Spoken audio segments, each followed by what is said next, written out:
허리에 띠를 띠고 등불을 켜고 서 있으라 말씀 그대로를 제목으로 잡고 말씀을 나누려고 합니다. 우리가 잘 아는 이야기입니다. 하나님의 사람들 그리고 여러분들과 제게 하시는 하나님의 예수님의 당부이신 거예요. 그냥 넉놓고 정신없이 세상 분주한 일에 마음 뺏기고 그렇게만 살 것이 아니라 하나님의 사람답게 그 등불이 꺼지지 않도록 또 그 기름이 부족해지지 않도록 세상에 눈멀어서 하나님의 때가 가까워 오고 있는데도 정신없이 세상 일에만 눈 팔고 살지 말도록 당부하시면서 우리의 삶의 태도에 대해서 말씀하시는 겁니다. 36절 말씀 한 번 더 같이 읽어드리지요. 시작. 너희는 마치 그 주인이 혼인 집에서 돌아와 문을 두드리면 곧 열어주려고 기다리는 사람과 같이 되라. 아멘. 주인이 온다고 했어요. 혼인 잔치에 간 주인이 돌아올 텐데 오기는 올 텐데 언제라고 콕 찍어주지 않으셨던 게 문제입니다. 그냥 기다리면 되지. 아니 그렇지 않아요. 낮에 종들이 낮에 해야 될 일들이 많잖아요. 그냥 편안하게 먹고 노는 사람들 아니니까 낮에 밭갈로 갔을 테고요. 낮에 양 키우러, 양 돌보러 혹은 먹이러 다녔을 겁니다. 분주하게 낮에 다녔을 거고 그 일을 다 끝내고 난 다음에 겨우 저녁에 돌아와서 쉬어야 되는데 그 피곤한 몸을 이끌고 돌아온 그날에 주인이 출타를 한 거죠. 돌아오겠다고 말은 했지만 그게 언제인지는 말씀을 해주지 않으신 겁니다. 다만 알고 있는 것은 올 거다, 올 건데 혹 이경에나 혹 삼경에 올 거다. 혹 이경에나 혹 삼경에라는 말이 이게 여러 가지 버전들로 계속 언급되고 있는데 40절에는 생각하지 않은 때에라고 되어 있고요. 46절에는 생각하지 않은 날 알지 못하는 시각에라고 되어 있습니다. 오시기는 오시는데 그 오시는 시각을 콕 찍어서는 말씀해 주시지 않은 겁니다. 이 말씀 듣고 사람들은 매번 궁금해했어요. 언제인지를 알면 좋겠다라고 생각하다가 이단의 위험한 사설에 빠지는 경우들이 한두 번 있었던 게 아니에요. 매번 불안하고 매번 어려울 때마다 어떤 놈들이 그렇게 말했던 거죠. 몇 날 며칠이다. 여러분 말씀 주의해서 보세요. 모른다고 했잖아요. 예수님 이날에 대해서 이 시간에 대해서 말씀하실 때 혹 이경에나 이경이라는 얘기가 아니라 이경일지도 모르는데 근데 삼경일지도 몰라라고 말씀하셨다고요. 생각하지 않은 때라고 그때를 알 수 없음에 대해서 콕 찍어서 말씀하신 겁니다. 이 날이 언젠지 이때가 몇 시인지를 궁금해하는 것은 포인트가 맞지 않는 거예요. 다른 얘기를 주고받는 겁니다. 생각하지 않은 날이 될 거고 알 수 없는 시간이 될 거예요. 그러다 보니까 이게 힘들어요. 그러다 보니까 그저 잠 안 자고 이게 좀 누워있다가 알람 맞춰놔서 몇 시에 깨면 되겠지가 안 되는 겁니다. 그러니까 항상 깨어있지 않으면 이때는 놓칠 수밖에 없고 이때는 흘려 지날 수밖에 없죠. 시험 기간이 되니까 아이가 학원에 가는데 보통은 11시에 학원에 데리러 가거든요. 버스가 끊어져서 제가 데리러 가야 되는데 10시 50분에 제가 알람을 맞춰놔요. 그래서 편하게 누웠다가 10시 50분이 되면 반쯤 이렇게 잠든 채로 이렇게 데리러 가거든요. 근데 시험 기간이 되니까 이게 12시로 바뀐 거예요.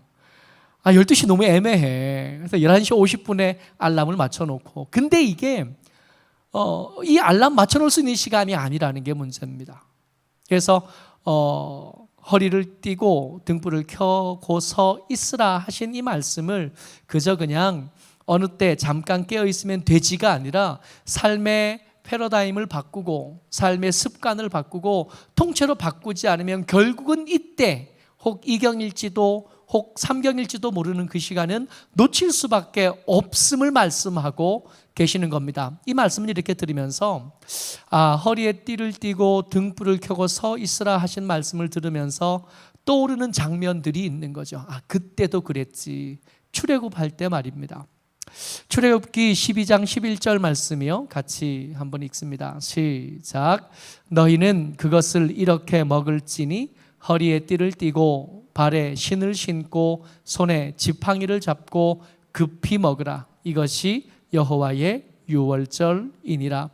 종으로 노예로 살던 하나님의 사람들, 하나님의 백성들을 하나님께서 불쌍히 여기셔서 그들을 이끌어내셨잖아요. 그 밤, 그 죽음의 밤입니다. 이스라엘 백성들에게는 신분이 바뀌는 특별한 밤이지만 애굽 사람에게는 큰아들을 다 죽음으로 내보내야 되는 슬픔의 밤, 절망의 밤이거든요. 그 밤을 지키는 방법이 뭐냐 하면 아까 예수님께서 그 종들, 그 사람들에게 말씀하셨던 것처럼 등불을 켜고 허리에 띠를 띠고 서 있으라 말씀하셨던 그 모습하고 비슷한 거죠.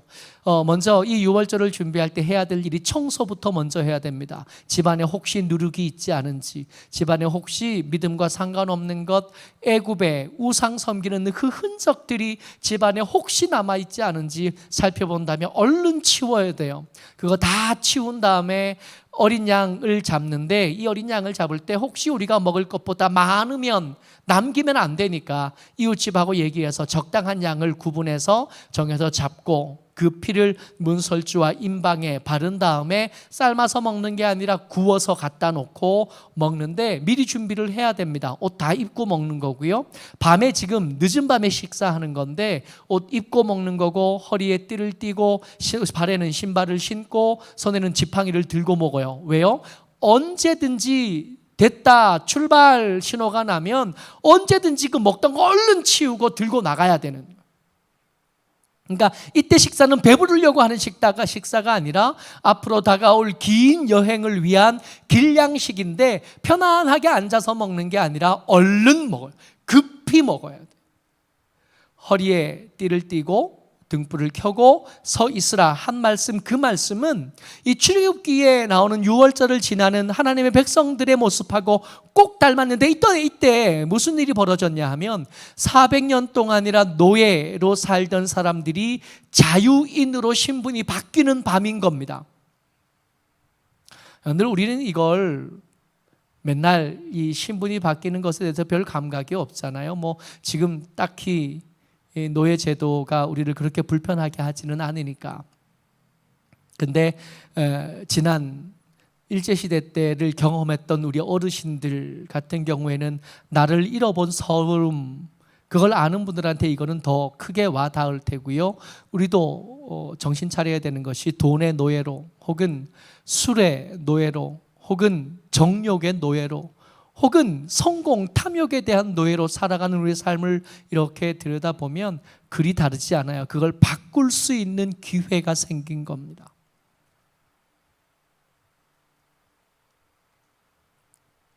어려울 거예요. 쉽지 않습니다. 근데 예수님께서 이 얘기하면서 허리에 띠를 띠고 등불을 켜고 서 있으라 하신 말씀을 하시면서 만약에 그것들을 너희가 잘 해내면 주인이 혹 2경에나 3경에나 왔을 때 너희들이 잠들지 않고 내가 문 두드리는 소리를 들었을 때 잠들어 있지 않고 문을 열었는데 금방 자다 일어나가지고 머리가 까치집이 되어 있고 불은 다 꺼져 있고 음식은 다 식어 있고 그렇지 않고 여전히 단정히 기다린 너희 모습을 볼 때 예수님께서 약속해 주신 상급이 너무 특별한 거예요. 12장 37절입니다. 같이요. 시작. 주인이 와서 깨어있는 것을 보면 그 종들은 복이 있으리로다. 내가 진실로 너희에게 이르노니 주인이 띠를 띠고 그 종들을 자리에 앉히고 나와 수종 들리라. 위치를 바꿔주시겠대요. 종이었는데 이제 어느 자리에 앉을 거예요? 주인의 자리에 앉을 거예요. 주인의 자리에 앉아서 주인이 그 종의 수종을 들어주고 식사할 수 있도록 그 필요한 것들을 채워주겠다는 거예요. 이게 주인이 종이 됐다는 얘기가 아니라 주인이 그 종을 더 이상 종이 아니라 가족 중에 하나로, 내 아들 중에 하나로, 내 딸 중에 하나로 대해주겠다 말씀해 주시는 거예요. 그러니까 출애굽 때 노예였다가 자유인이 되는 그날 밤처럼 이스라엘 백성들, 하나님의 백성들이 세상의 노예로 있다가 세상의 정욕과 음란한 것과 재물과 권력의 노예로 살다가 그 사람들이 진분이 바뀌는 그 순간을 깨어 있는 것을 보면 그날 밤에 허락해 주시겠다 말씀하고 계신 겁니다. 그냥 하는 말이 아니에요. 제자들이, 백성들이, 하나님의 사람들이 이 얘기를 그냥 흘러들어요. 뭐 그렇게까지 하려고, 우리가 뭐 하나님의 아들까지 되겠나. 근데 예수님께서 정말 할 말 많은 그 밤에, 예수님께서 제자들과 함께 하셨던 마지막 날 밤에 하셨던 일들을 우리가 기억하는 겁니다. 이 주인이 종들을 자리에 앉힌 다음에 종의 수정을 들어주시겠다 하신 그 말씀을 혹시 허투루 들었을까 봐 예수님께서 직접 그 모습을 연출해 주셨어요. 마지막 식사를 앞두고 예수님께서 식사 준비가 끝난 그 자리에서 일어나셨던 겁니다. 요한복음 13장 4절 5절 이어서 같이 읽어요. 시작. 저녁 잡수시던 자리에서 일어나 겉옷을 벗고 수건을 가져다가 허리에 두르시고 이에 대야에 물을 떠서 제자들의 발을 씻으시고 그 두르신 수건으로 닦기 시작하여. 우리가 너무 잘 알던 얘기예요. 내가 너희를 이렇게 섬긴 것처럼 너희도 섬기는 사람이 됐으면 좋겠어. 단순히 그 정도의 의미가 아니라 예수님께서 그동안 해오셨던 말씀이 있잖아요. 그날 내가 언제라고 꼭 말할 수는 없지만 반드시 올 텐데 그 깊은 밤, 알 수 없는, 정할 수 없는 그 날에 내가 왔을 때 너희들이 등불을 켜고 서서 깨어 있는 것을 보면 내가 그 사람을 주인의 자리에 앉혀줄 거야. 내가 그 주인의 자리인 그 앉힌 그 사람에게 수정 들어주고 그의 슬픔을 만져주고 그의 아픔을 만져주고 그의 발을 내가 씻어줄 거야 하셨던 말씀을 실제로 몸소 보여주신 거예요. 그냥 한 말이 아니라고. 그냥 지나가는 말로 했던 말이 아니라 진짜로 이것들은 진짜로 일어날 일들이니까 제발 정신 놓고 살지 말라고, 깨어 있으라고, 등불 켜놓고 그 불이 혹시 꺼지지 않겠는지, 기름이 모자라지 않겠는지, 심지가 짧아지지 않았는지 살펴보고 살라고. 그렇게 살다가 그때를 놓치지 않고 문 두드리는 소리에 예민하게 반응하고 문을 열어주면 그때 너희들의 수고가, 너희들의 피곤함이, 너희들의 곤고함이 얼마나 컸는지 다 알고 있던 내가 너희들의 눈물을 씻길 거고 닦일 거고 너희들의 거친 발을 내가 닦아주겠다고. 근데 여러분, 이게 사실은 한두 번 하신 얘기도 아니고, 이 성경에 신약 구약 몽땅 톨트로 할 것 없이 아주 중요한 시간, 중요한 때마다 이 말씀, 신분이 바뀌게 될 거라고, 너희는 더 이상 세상의 노예처럼 그렇게 살지 않게 될 거라고 하신 말씀이 매번 반복되었던 것을 알 수 있습니다. 갈라디아서 4장 7절 말씀이요. 같이요. 시작. 그러므로 내가 이후로는 종이 아니요 아들이니, 아들이면 하나님으로 말미암아 유업을 받을 자니라. 유업은 유산이잖아요. 하나님의 유산을 받을 사람이라고요. 다음부터는 내가 너희를 종이라고 부르지 않고 너 내 아들이고, 아들이라는 건 그저 이름만 얻은 아들이 아니라 하나님의 재산, 하나님의 소유에 대한 권리를 가진 사람이 되는 거라고.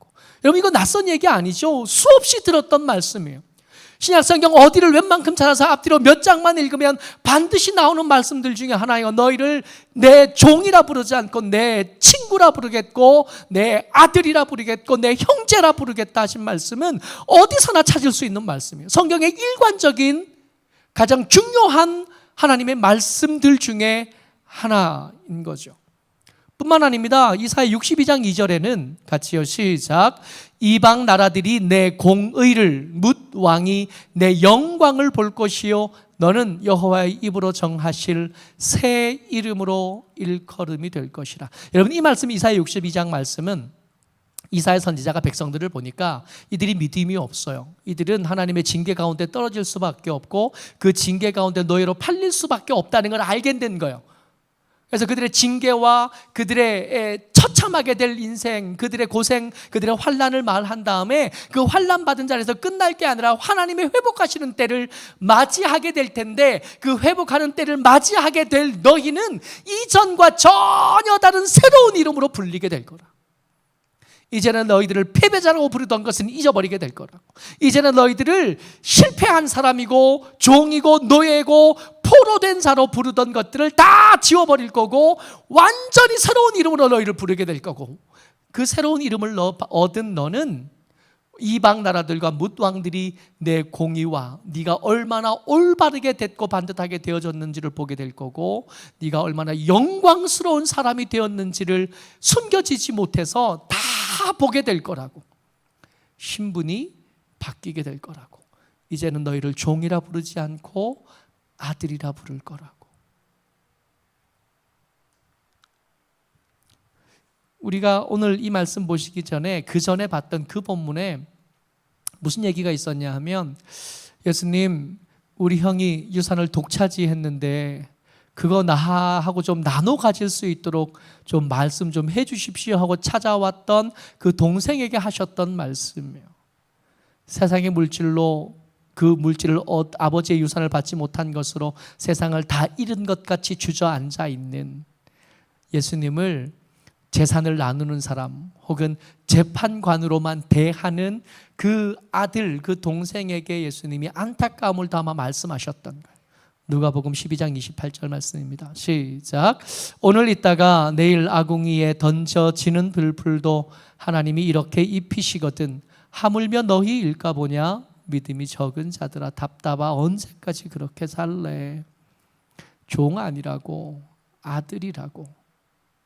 주인님이라고 부르기는 하지만, 주님, 주여 하고 부르기는 하지만 주인이 아니라 네 아버지라고, 내가 네 애비라고, 그렇게 답답한 마음을 담아 말씀하셨던 것에 이어진 말씀입니다. 어떻게 하고 있으라고요? 깨어서 등불을 켜고 허리에 띠를 띠고 서 있으라고요. 잠들어 있지 말라고요. 물이 흘러간다고 따라 흘러가지 말라고요. 세상이 어둡다고 함께 어둡지 말라고요. 세상이 썩어간다고 함께 썩어가지 말라고요. 살아있으라고요. 근데 이 운명의 밤이 지나고 나면, 이 운명의 밤이 지나고 나면 아주 극명하게 두 가지로 바뀌어지게 될 겁니다. 잔칫날 밤이 지난 거잖아요. 그 잔칫날 밤에 잠들어 있지 않고 깨어 있다가 주인을 맞이한 사람은 그 다음날 아침이 돼도 계속 잔치가 이어지게 될 겁니다. 왜요? 잃어버렸던 아들을 찾은 날이 될 거거든요. 이제까지 노예로 살던 사람이 자유인이 됐고, 이제까지 아무것도 가지지 않은 사람이 아버지의 유산을 받을 사람이 됐거든요. 그러니까 전날에 있었던 잔치는 어쩌면 나하고 상관이 없는 잔치일 수 있지만 오늘 아침은 완전히 새로운 날이 된 거잖아요. 그러니까 잔치가 계속 이어지는 날이 될 텐데, 그날 깨어있지 못하고 잠들어 있던 사람은 마치 도둑 든 날 아침이 될 거예요. 아침에 일어나 보니까 난장판이 되어 있는 거예요. 가장 소중히 여기던 것이 없어졌고요, 가장 귀중히 여기던 재물들이 다 빼앗긴 다음에, 다 흐트러진 다음에 그렇게 다 훔쳐갈 때도 깨지 못하고 잠들어 있다가 정신 차려 보니까 헐, 한 아침이 되거나, 잔칫날이 계속 이어지는 아침이 되거나, 도둑 든 날 아침이 되거나. 22장 40절입니다. 시작. 너희도 아는 바니 집주인이 만일 도둑이 어느 때에 이를 줄 알았더라면 그 집을 뚫지 못하게 하였으리라.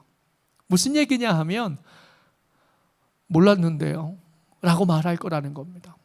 그날 깨지 못하고 문 열어주지 못한 그 종이 그 다음날 아침에 뭐라고 말할 거냐 하면, 아니 말을 해주셨어야지요. 그때라고. 나 몰랐는데요. 여러분, 몰랐는데요 라고 말할 거라고요.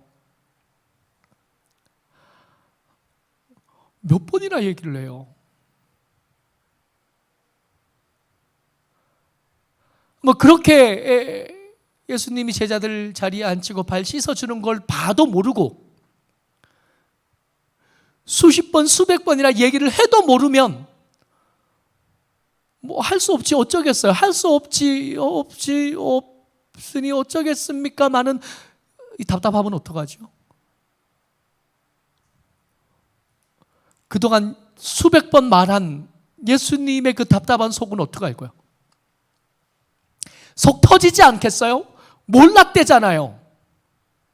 우리 중 누구도 틀림없이 그렇게 말할 겁니다. 오늘일 줄 몰랐습니다 라고 말할 거라. 알았으면 내가 잠들었겠습니까? 라고 말할 거라는 거예요. 그때 도적이 올 줄 알았다면, 그때 예수님 오신 줄 알았다면 설마 내가 잠들었겠어요? 라고 말할 거라는 거예요. 몰랐는데요? 라고 말할 거라는 거예요. 예수님의 말씀을 복음서를 통해서 이렇게 보다면 잊어먹을 만하면 한 번씩 나오는 말씀이 있어요. 들을 귀 있는 자는 들을지어다. 이게 여러 번 너무 많이 나와서, 근데 이 들을 귀 있는 자는 들을지어다를 혼잣말처럼 하실 때도 있고요, 화가 나서 울부짖듯이 말씀하실 때도 있고요, 혹은 조곤조곤 옆에 사람들과 나눌 정도로 말씀하실 때도 있어요. 어조가 매번 다르지만 매번 말씀하셨던 거예요. 결국 들을 귀 있는 자만 듣는 겁니다.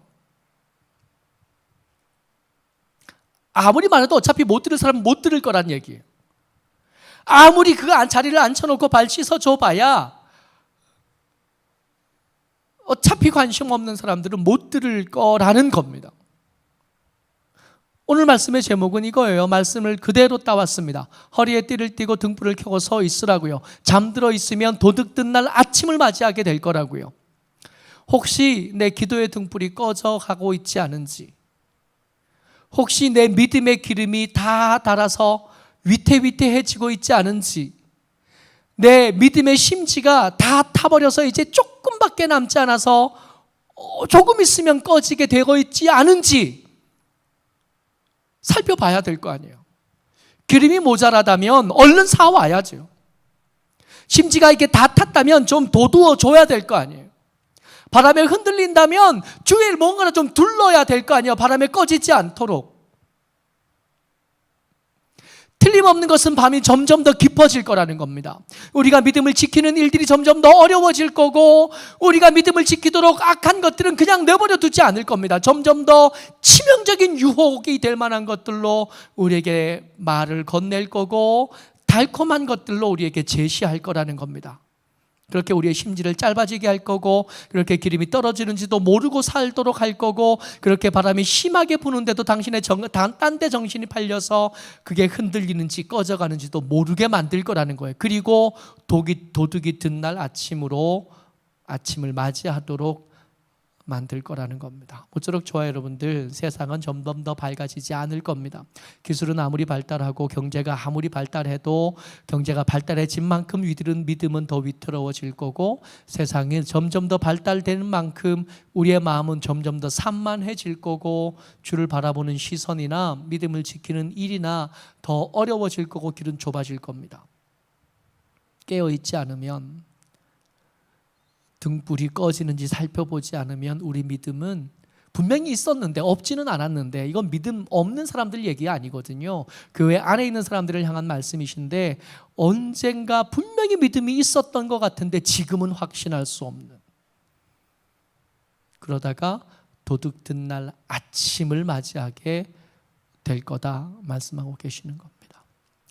하나님의 유산보다 세상의 유산, 세상에서 얻을 수 있는 것들이 더 커 보이고, 하나님의 천국에 대한 사모함보다, 그 영생에 대한 사모함보다 이 땅에서 잠깐 찰나의 순간에 누리는 달콤함이 더 커 보인다면, 그래서 믿음을 지키기가 어렵고 예배하기가 어렵고 삶을 살아가기가, 하나님의 사람으로 삶을 살아가기가 어려워진다면 긴장하셔야 돼요. 잠들어 있는 거고, 그렇게 어느 순간에 아침이 밝아오게 될 거라는 겁니다.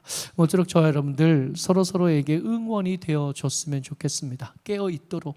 잠들 때 옆에 친구 수업 시간에 자면 이렇게 깨워주는 사람 참 고맙잖아요. 근데 깨워주는 사람이 고맙기도 하지만 한편으로 좀 냅뒀으면 하는 마음도 들기도 할 거거든요. 그럴 때 그 깨워주는 손길이 고마운 줄 알고, 감사한 줄 알고, 그렇게 힘을 얻어서 서로 위로하고 격려하는 중에 우리 모두가 깨어있어 잔치가 계속 이어지는 아침을 맞이하는 하나님의 사람들, 저와 여러분 되시기를 주의 이름으로 축복합니다. 아멘.